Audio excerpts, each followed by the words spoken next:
Listen now, I can handle these RPGs because I am darks. I eat bats for breakfast, lunch, and dinner. I'm so dark, the future of the MCU is bright compared to me. But you're not dark enough for these games, let's face it. Even Ozzy Osbourne and Darth Vader couldn't handle these titles, what hope do you have? But you don't have to worry about a thing because I am here to tell you all about them.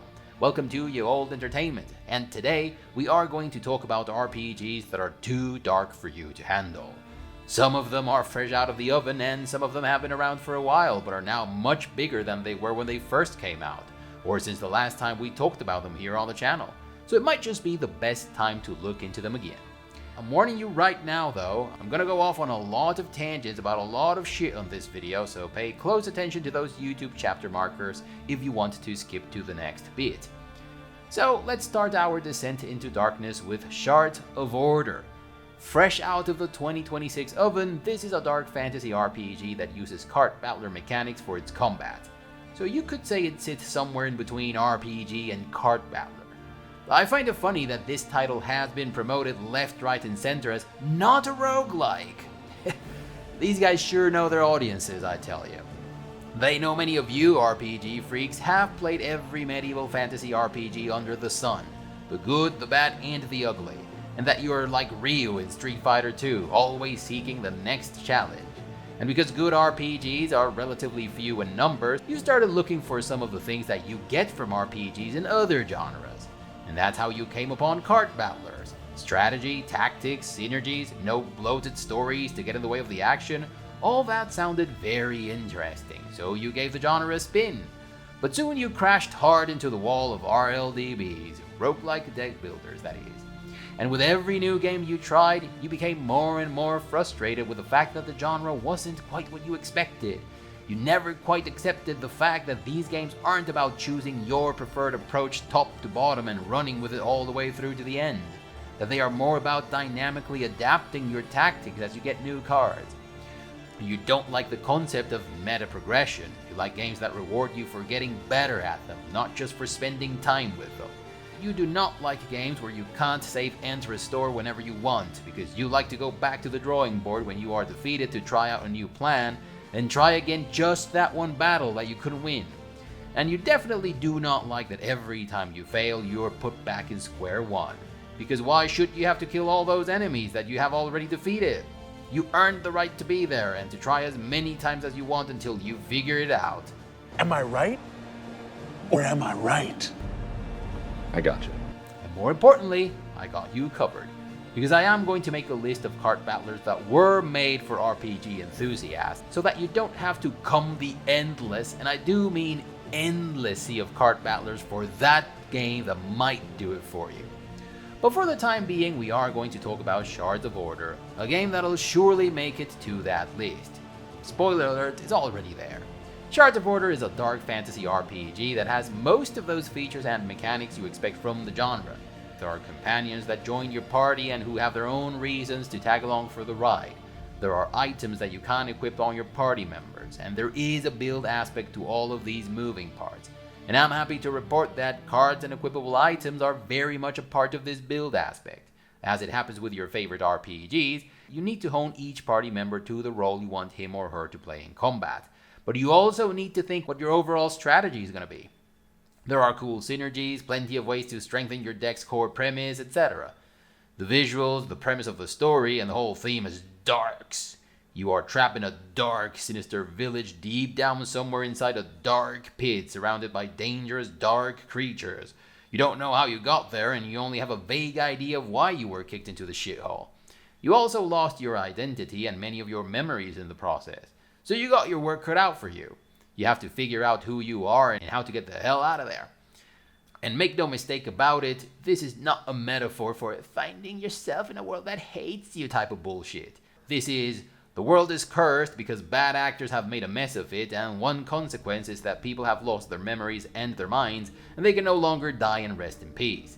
Figuring out who you are and what happened is only the initial quest, of course. Soon you become involved in something bigger that entails saving everyone and sticking it up to the bad guys.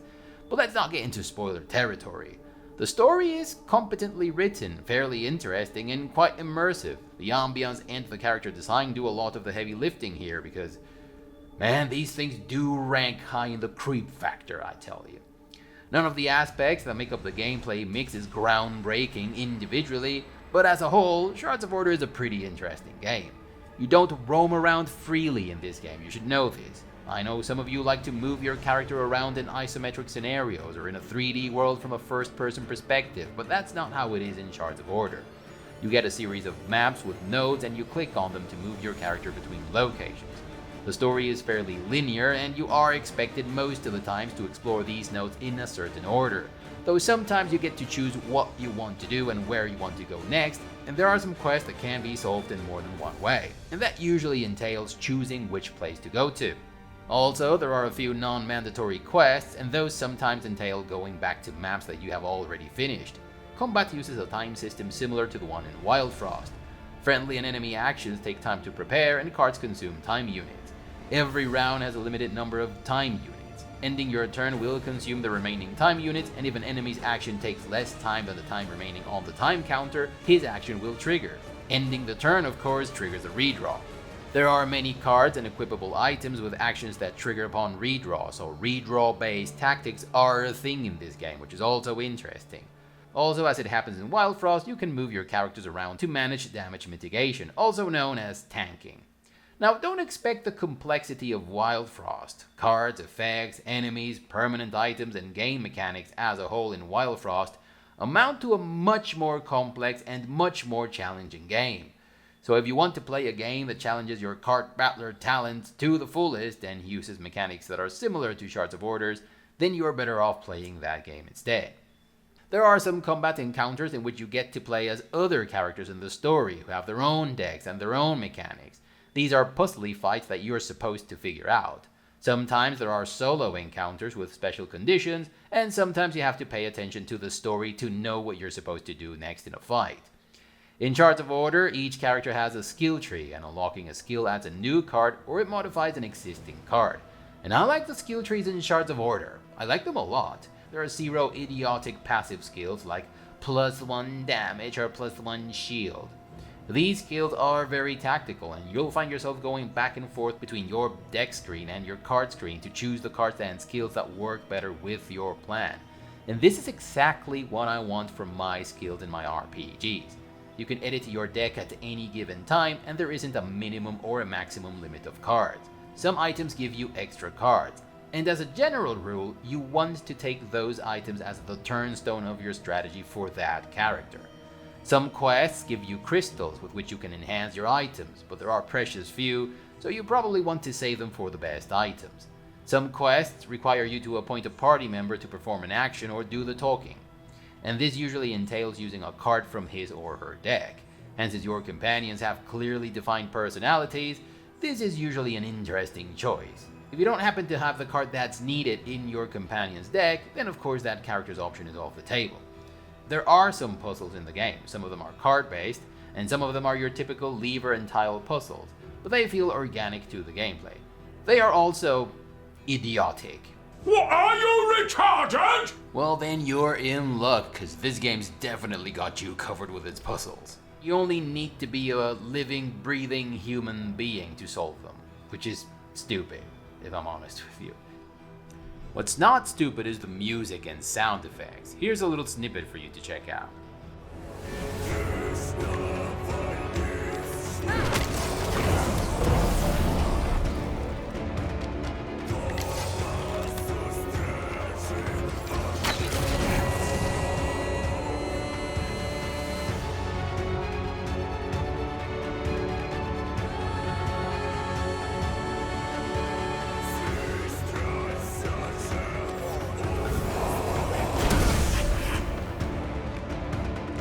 Being a game that was published by Awakened Realms, I can't help but think that they drew their fair share of inspiration from Tainted Grail Conquest. The game takes place in a series of areas that are supposed to be real, but that feel like a limbo of sorts, which reminds me of the setting in Tainted Grail. The enemies are creepy in a way that also reminds me of enemies in Tainted Grail. And like Tainted Grail, Shards of Order has a thing or two to say about a thing or two, though the writing lacks the subtlety or finesse of Tainted Grail Conquest. Shards of Order has a point to make about elites using their power to make decisions in the name of people. One of the stories is about the Wine King, a ruler who used his power to provide food and drink for everyone, because no one should be hungry and thirsty. His kingdom eventually crumbled because his subjects developed a sense of entitlement and grew accustomed to being provided with food and drink, as opposed to procuring these by their own means. The story is good, if a little bit on the pretentious side, though not nearly as much as some other titles that we could talk about. I like that the game's story is not trying to disguise the writer's opinion on some hot modern-day talking point or pushing some poorly camouflaged agenda point down your throat. The story is merely a commentary on power and the elites who operate beyond the reach of those they impact. It's also an interesting take on the potential consequences of being able to alter reality on a whim to spare yourself the consequences of your bad decisions. And all of this is good stuff, and it's wrapped in a decent story with decent pace.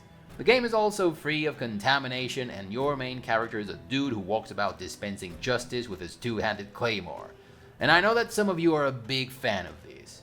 Shards of Order was developed by Fardust and published by Awaken Realms, though Awaken Realms was also given credit as dev.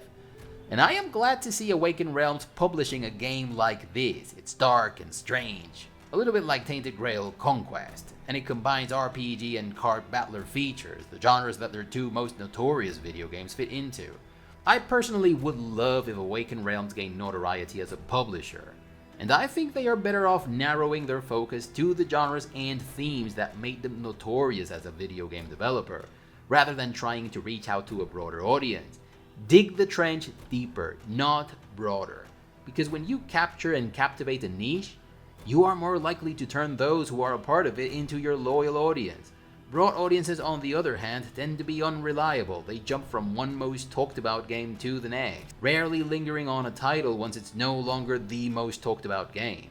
This audience loses interest the minute the game is no longer popular, and this is not good for smaller or more complex titles that need a little bit more time to settle in and get the cogs of the niche word of mouth going. So while the mainstream audience is numerous, it is too expensive and stressing to reach out to them and keep them engaged. Bottom line is, dark and sinister, small but well made, good looking and polished RPGs and card battlers seem like a good investment for Awaken Realms, and Shards of Order is exactly that. Prelude Dark Pain. Prelude Dark Pain is also darks, though not as much as the other titles on this list. It is a story-driven RPG with turn-based combat in which you roam around the world picking up quests, getting shit done, traveling to the remote confines of the world, well, not that remote actually, gathering allies for the big bad fight against the big bad guys, and kicking ass when the situation calls for it, which is always, because this game is first and foremost about fighting. Oh yeah, and it's also about picking up some hidden herbs and crafting materials every now and then. It's a party-based game, and you control up to 5 characters for combat situations, though some encounters have some rules and limitations, and some others require that you have a specific party member in your formation. Some are even solo combat encounters that advance the story of one particular character. You play a set character called Soren, and the rest of the party members are also fixed, which means that you do not get to choose their names, classes, nor anything else. You do get to customize them by allocating attribute points and choosing your preferred talents as they level up, and by purchasing and equipping gear on them. Having fixed characters in an RPG means that they are supposed to have their own personality traits and that they have a role to play in the story. But I didn't find these characters to be particularly interesting. They do get A for effort. There are a couple of funny and endearing moments here and there, and they get better as they go. It has to be said, they have some pretty unique, badass combat skills. They also play a part in the story, meaning the story revolves around all of them as people, but since I didn't find the story all that interesting, I also didn't care much about the part they had to play.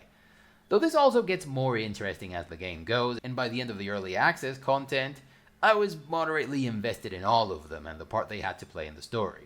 For about 2 years, Prelude Dark Pain was nothing more than a prologue, a series of tutorial fights, and an admittedly very interesting and challenging "we have to sabotage this bridge" mission.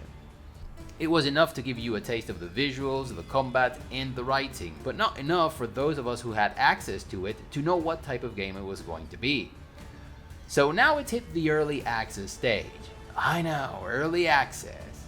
Fuck me, right? And it's finally taken the form of an actual game. with a main mission, side quests, a world map, several combat situations, NPCs, etc. It currently has mostly positive reviews on Steam, which I find a bit surprising. I expected this game to be squarely positive because the game is pretty good, for a game that's still in early access.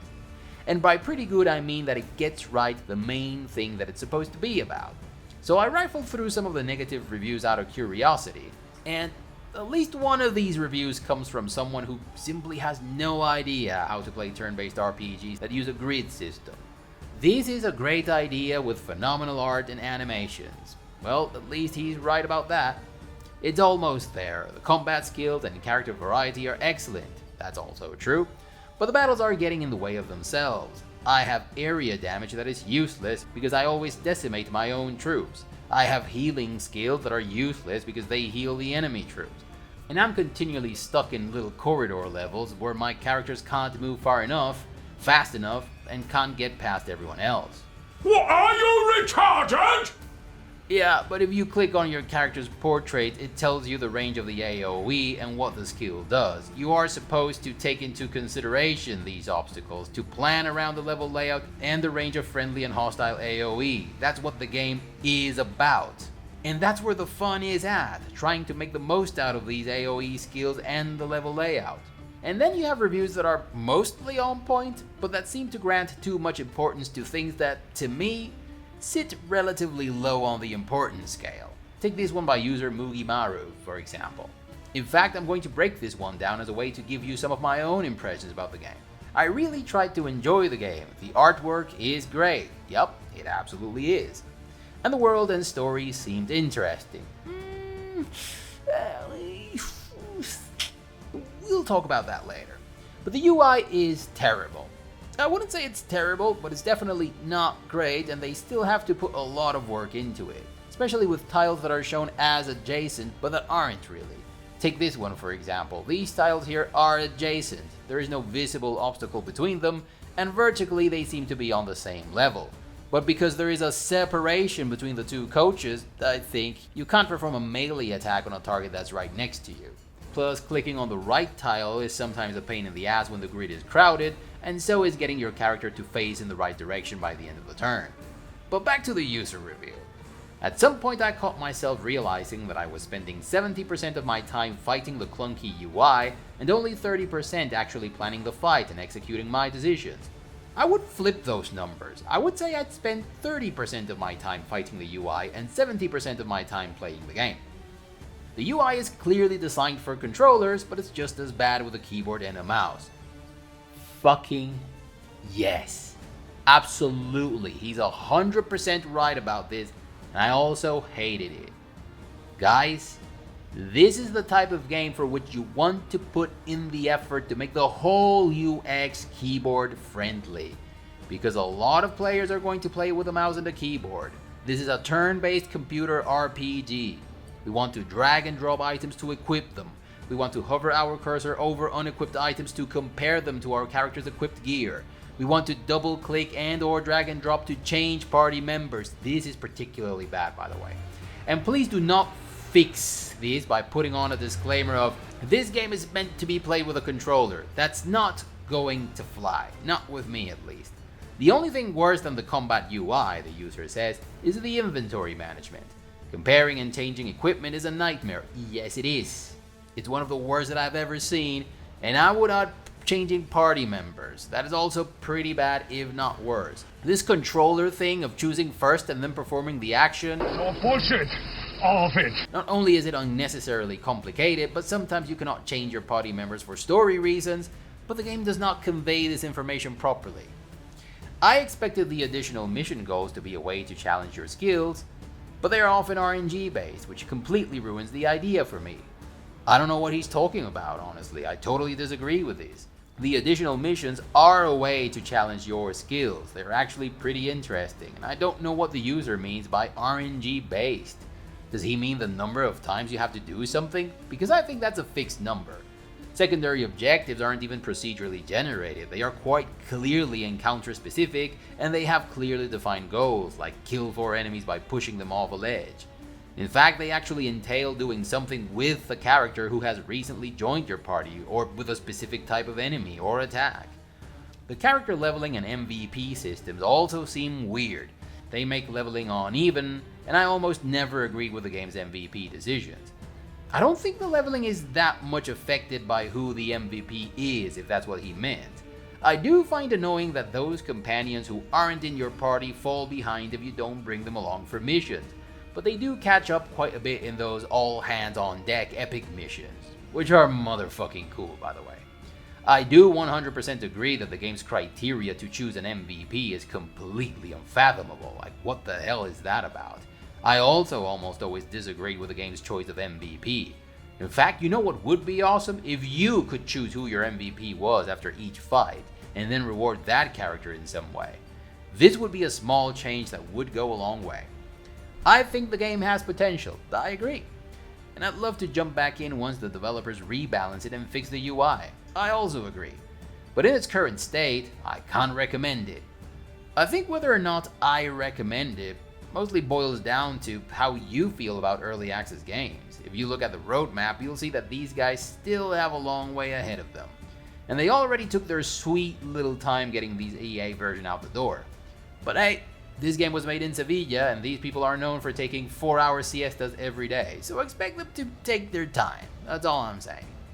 So this is what I think of Prelude Dark Pain at this stage. The visuals are absolutely amazing. The game wears its influences on its sleeve, but in a good way. Darkest Dungeon Bounty Hunter much?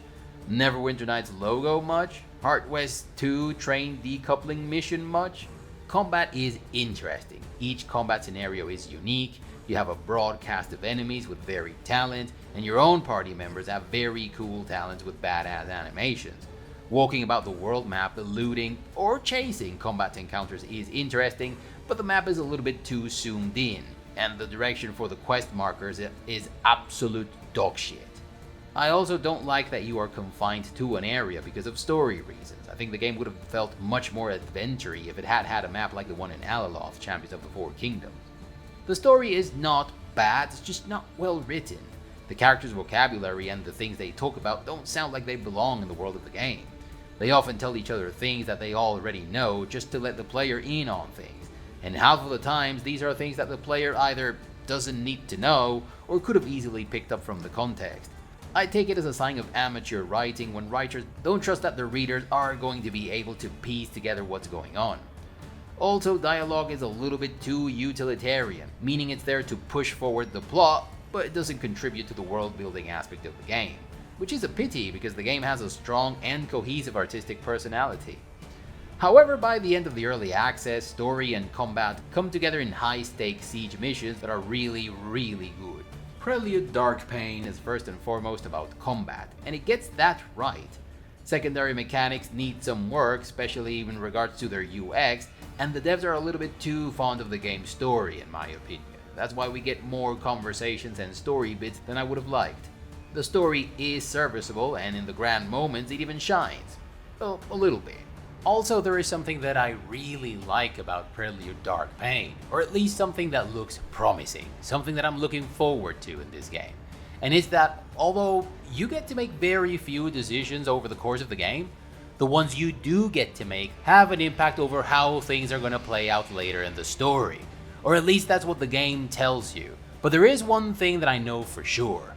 The way in which you complete certain combat encounters and whether or not you complete certain secondary missions has a major impact on the story. Remember that combat encounter in Baldur's Gate 3 in which you had to protect Isabel? Remember how you would get a completely different cutscene and outcome depending on whether or not you succeeded in this objective? Well, something similar happens in Dark Prelude near the end of the early access area, and I really liked it. I'm interested in seeing where this game goes, and I would say that I am more than moderately excited about it. Darkest Dungeon and Darkest Dungeon 2. Darkest Dungeon and Darkest Dungeon 2 have been out and about for quite a while. The first one has been around for 10 years. 10 fucking years, it's crazy. Feels like it came out yesterday. But there are several reasons why I want to bring these games to your attention today. First, these games have gotten a truckload of updates, upgrades, and DLC since the last time we talked about them here on the channel. Darkest Dungeon got the Crimson Court DLC not too long after its release, which introduced a flagellant, a new area, new bosses, and lots of other stuff. It does make the core game significantly harder though, but it's a good DLC to have for a second playthrough. The Shieldbreaker, which introduces the Shieldbreaker class, the Color of Madness DLC, which has an endless quest that takes place in a new area, and the Butcher's Circus, which added PvP to the game. The less said about this one, the better. Yeah, not every idea has been great, but you can't always take and leave what you want, right? And now in 2026, you have the new DLC that's fresh out of the oven, the Fire's Edge, which adds the Runaway and the Duelist, both of whom made their first appearances in Darkest Dungeon 2, to the roster of potential adventurers that you can recruit. Which is quite unusual and remarkable. It's not every day that characters that made their first appearance on a sequel get added to the first game in the series. And for a game like the first Darkest Dungeon, this seemingly small change can potentially have quite an impact on the way you play the game. Especially since, unlike Darkest Dungeon 2, you can have more than one hero of a certain class in your party. Darkest Dungeon 2 has also been getting a lot of updates and upgrades in the short time it's been around, and I'll be talking about the ones that I find the most remarkable here. So first there are the new playable characters that have been added to the game since its release. The fan favorite Crusader from Darkest Dungeon, the Duelist, and the Abomination have all been added to your regular roster of heroes. And all of them come with their own backstories and the little shrine puzzle fights and bits of story that come with them. The Abomination is probably one of the most interesting with its shape-shifting mechanics. Then you have the fact that Darkest Dungeon 2 has fully embraced modding, which means that there is a mod interface and it's super easy to find and install new mods. There is a mod that lets you encounter death on the road without having to have the flagellant in your party. There's a mod that lets you have the bounty hunter in your party from the get-go. There are new character paths, which essentially work like archetypes in Darkest Dungeon 2, like the Farmer path for the Crusader, which uses a new combo system, and the Undertaker path for the Grave Robber. There are also new playable characters like the Serpent Shan, who is like a monk. He has pretty straightforward but powerful skills, and he comes with a whole cast of animations for attacks, dodges, and blocks.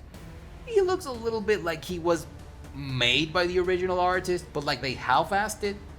But he still looks like he's a part of the game, which is not an easy thing to achieve when you have a game with an artistic personality as strong as Darkest Dungeon. You can even play as the Antiquarian, which is one of the mini-bosses, though I haven't tried that one myself.